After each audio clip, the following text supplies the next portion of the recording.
Olá, queridos irmãos, queridos membros da Obra Lumen. Através desse vídeo, nós iremos refletir e rezar com mais um novo tema da série Guardiões do Carisma Lumen.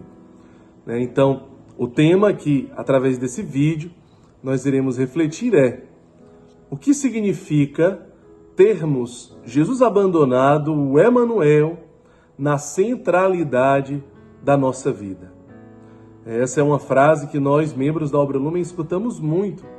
Mas o que significa na prática a centralidade de Jesus abandonado, do Emmanuel na nossa vida? Porque, de fato, nós, guardiões desse carisma, sim, somos chamados a viver essa espiritualidade, essa referencialidade, esse cristocentrismo, a partir de um mistério específico da vida de Cristo. Então, a primeira coisa e a mais importante delas é nós entendermos a simplicidade disso.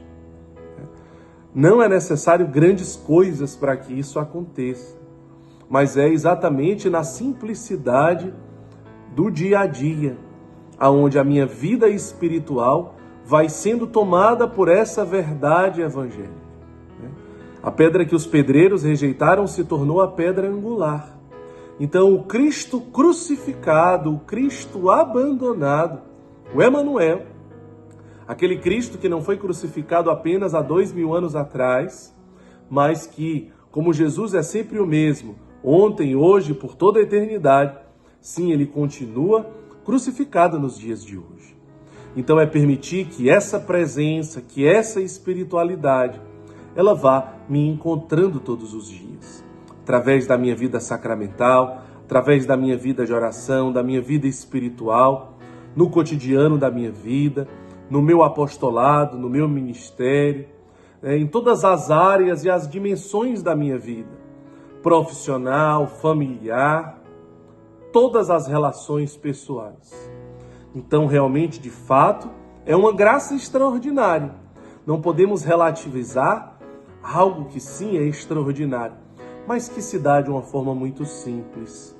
Silenciosamente, misteriosamente, essa espiritualidade vai tomando conta da nossa vida. Como, por exemplo, quando eu disse, não precisam acontecer grandes manifestações. Jesus não precisa necessariamente falar através de um irmão em situação de rua comigo, de uma criança em uma comunidade carente, de um idoso em um asilo, ou seja, ali nas vias privilegiadas, de acordo com Mateus 25.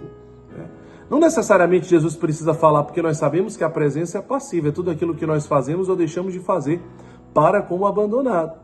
Embora muitas vezes o Espírito Santo deseje, e ele fala realmente, para que nós não esqueçamos a presença que está ali. Mas portanto, então, de uma forma simples, onde eu vou ruminando no meu dia a dia. Talvez você nem se dá conta que faz isso, de tão simples e natural que é. Mas só em você saber da verdade evangélica de Mateus 25, onde Jesus institui a presença dele encarnada naqueles que mais sofrem, simplesmente em você ter conhecimento sobre essa verdade, e isso já começa a gerar algo novo dentro de você. Aqueles que têm Jesus abandonado na centralidade das suas vidas, eles não conseguem mais ter o mesmo olhar para a humanidade. Aquele que se deixou encontrar pelo olhar do Emmanuel, ele não consegue mais olhar da mesma forma para a humanidade. Então vamos dando alguns exemplos, porque o objetivo desse vídeo, de fato, é trazer exemplos práticos e concretos. No meu trabalho, no seu trabalho, na sua profissão. Como, na prática, viver essa espiritualidade e essa experiência de termos Jesus abandonado na centralidade do seu trabalho? Veja que alegria é você viver uma comunhão de bens sincera, despojada, desprendida, uma partilha alegre e feliz. Então, o seu trabalho, ele não é simplesmente porque você precisa receber o seu salário, por conta do ter. Não, porque você sabe que vai partilhar uma parte daquilo com os mais necessitados, com a comunidade, com os pobres, com Jesus abandonado, com o Emanuel.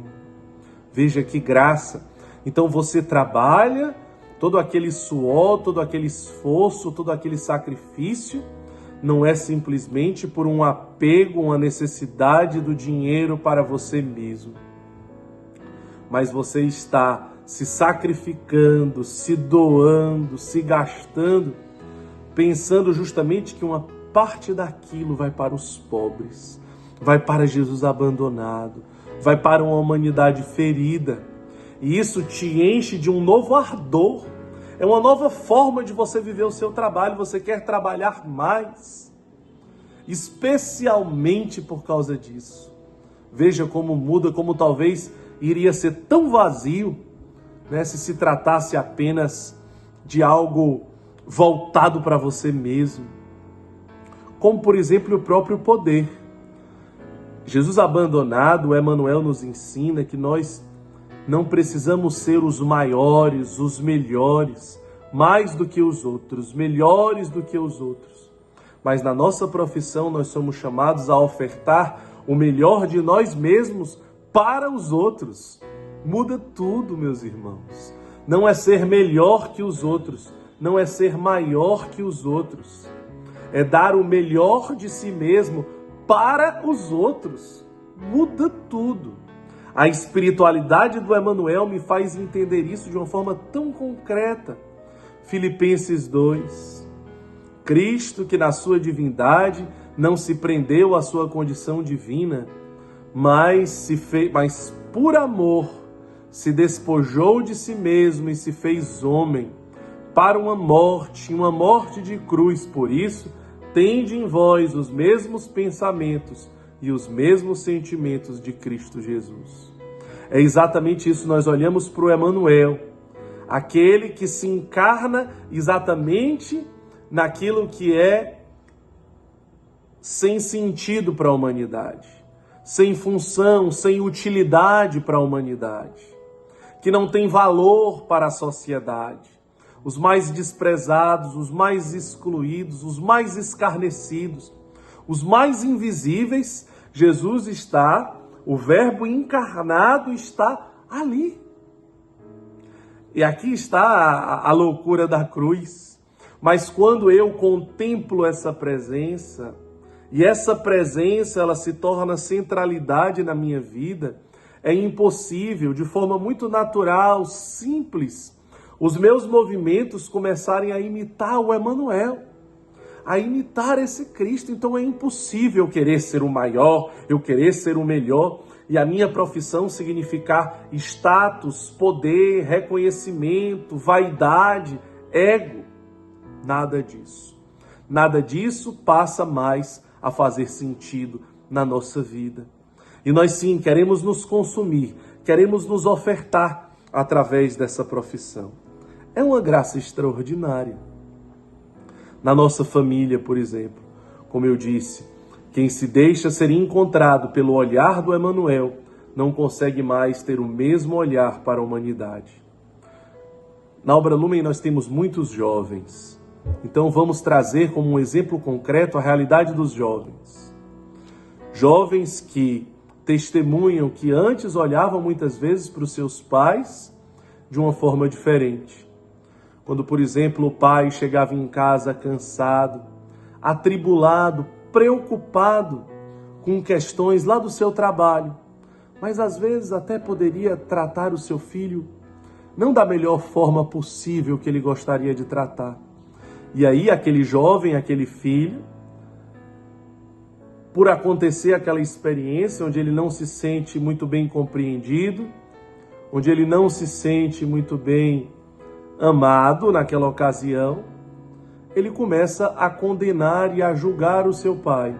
Ele cria um abismo, uma muralha entre ele e o seu pai. Ele resolve, muito chateado, muito magoado, ele resolve se isolar no mundo dele, do celular, das redes sociais, das amizades, e acaba muitas vezes desprezando e ignorando o pai, porque ele não correspondeu às suas expectativas. Quando o Emanuel, ele se torna o centro da espiritualidade daquele jovem, naturalmente é impossível o olhar ser o mesmo. Não é mais o olhar de um jovem mimado, egoísta, indiferente, ingrato, fechado em si mesmo. É impossível continuar com aquele mesmo olhar. Já é um olhar completamente diferente, onde eu tenho a docilidade, a sensibilidade de perceber o sofrimento do meu pai, as dores do meu pai, da minha mãe, da minha família. E ao invés de julgar, de condenar, de criar um abismo ou uma muralha, pelo contrário, eu vou ao encontro.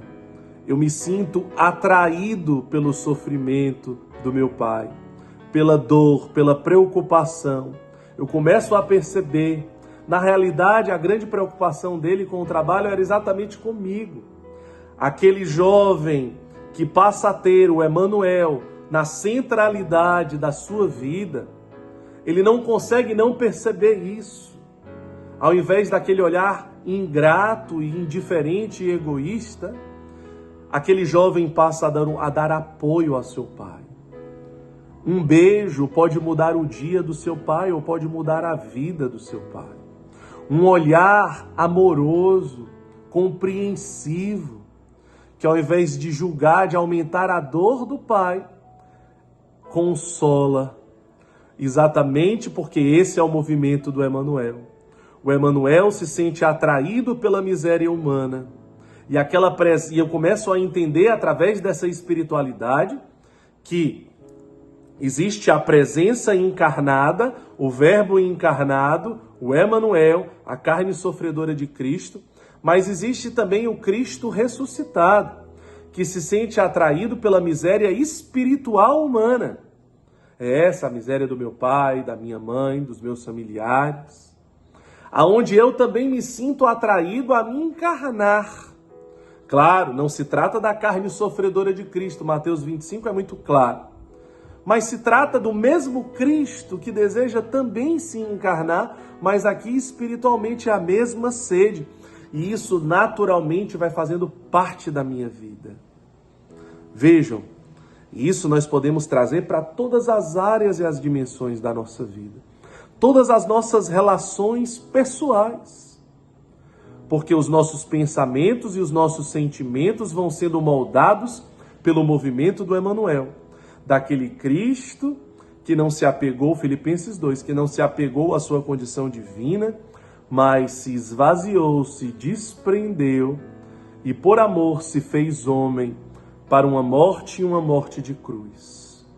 Eu começo a ter uma sensibilidade muito maior para as dores da humanidade, uma humanidade ferida. Começo a sentir as dores da humanidade. E começo a ter a graça de testemunhar essas dores serem transformadas em amor. Porque é exatamente esse o movimento que o Emanuel faz. Por exemplo, no meu ministério, no meu apostolado, no meu serviço, na minha missão pessoal, aquele que tem o Emanuel na centralidade, em tudo, ali vai transbordar a essência do Emanuel. Não é porque o meu serviço não é o ciranda do aprender num centro social, a preparação para a primeira comunhão de crianças do centro social. Não é porque eu não estou todos os dias no centro social servindo, ou todos os dias numa casa de acolhimento servindo, que o meu apostolado não pode ter a centralidade de Jesus abandonado. Se o meu ministério é a comunicação, eu estou evangelizando a humanidade, evangelizando a sociedade, para que a humanidade e a sociedade possam enxergar o Emanuel. Porque a igreja diz que uma vocação nasce, um carisma nasce, para tornar Cristo mais amado e conhecido através de um anúncio, de um mistério específico da sua vida. Portanto, através da comunicação, do pastoreio, do cuidado com os vocacionados da comunidade, através da pregação, através da música, da composição, do canto, dos instrumentos, através da intercessão, sim, uma intercessão onde eu sinto a dor da humanidade.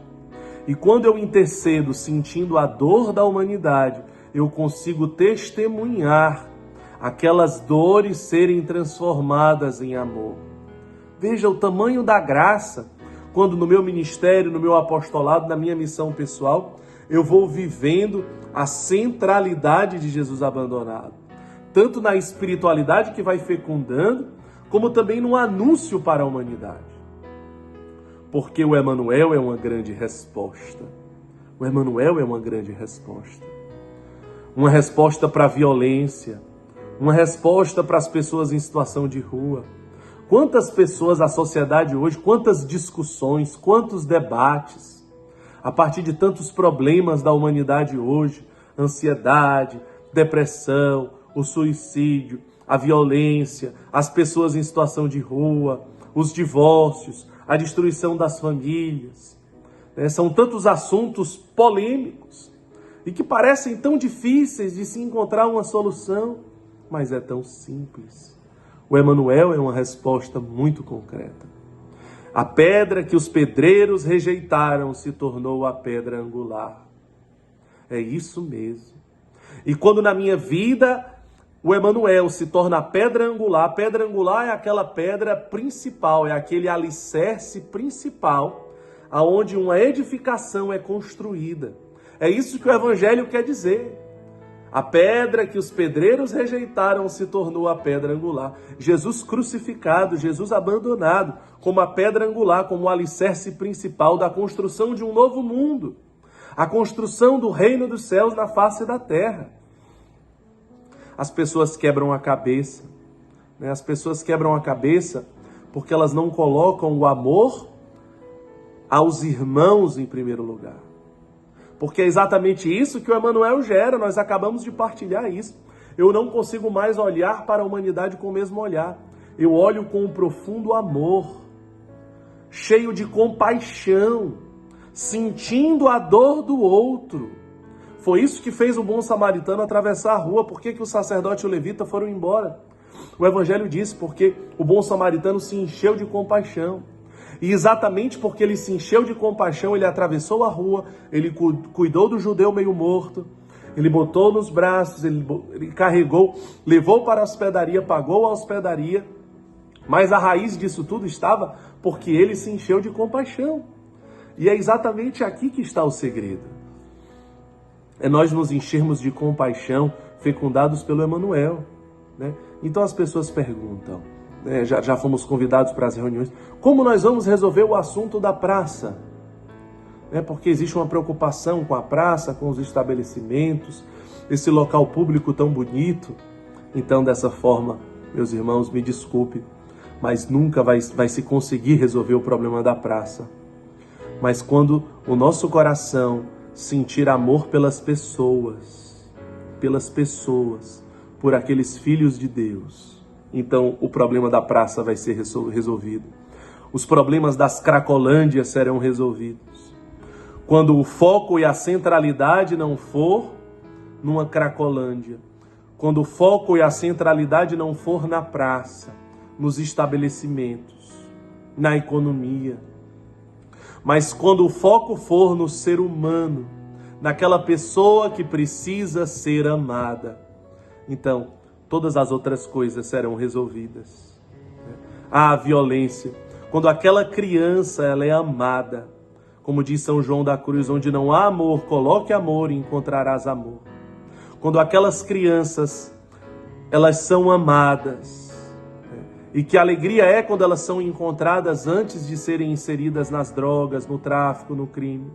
Não é verdade?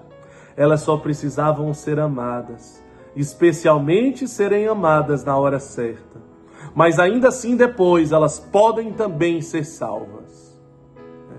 Então é uma graça muito grande nós testemunharmos tudo isso.